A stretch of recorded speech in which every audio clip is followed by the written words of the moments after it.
Recorded Books presents Breaking the Social Media Prism by Chris Bale, narrated by Tim Fannin.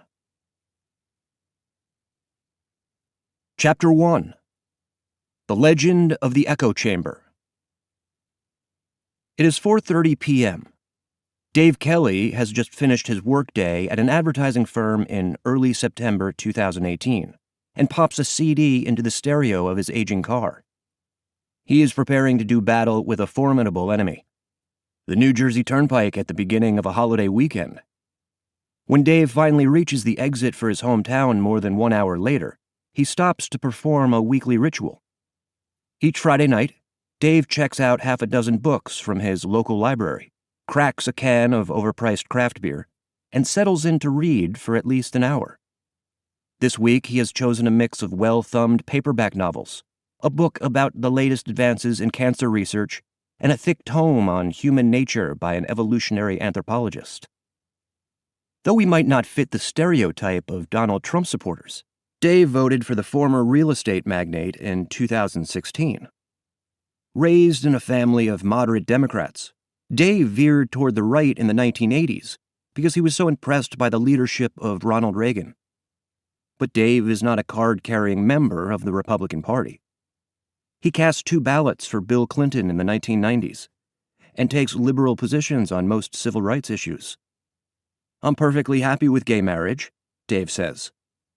"I don't understand why you would want to make an issue out of that." But on economic matters, Dave is more libertarian. When he learned that New York City officials were considering a new law that would require businesses with more than 5 employees to provide 2 weeks of paid vacation, Dave warned, "There's going to be a lot of companies that fire people to get away from that. There's going to be companies that just can't do it and are going to go out of business." Living outside liberal Philadelphia and working in a profession dominated by Democrats, Dave normally hides his conservative views. "I have friends I won't discuss this stuff with," he says, "because I'm not going to change my mind and they're not going to change theirs, so what's the point?" The few times he tried to start such conversations, he explains, things quickly became heated. And the only thing Dave hates more than New Jersey traffic is heated arguments about politics. Because he feels like an unwelcome minority in his day-to-day life, Dave describes social media as a kind of refuge. He originally joined Facebook and Twitter to escape politics and follow updates about his favorite television shows. But he kept finding himself getting sucked into political discussions. Over the past few years, Dave, who does not use his real name on social media, has spent many late nights arguing with Democrats on Twitter.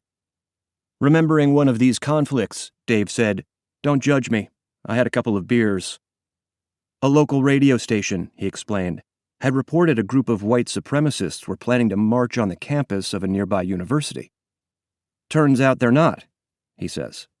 "The whole thing is a hoax." After reading more about the story, Dave learned that one of the groups that raised the alarm was the progressive Southern Poverty Law Center. "They pretty much claim anyone who's to the right of Karl Marx is a hate group," he says.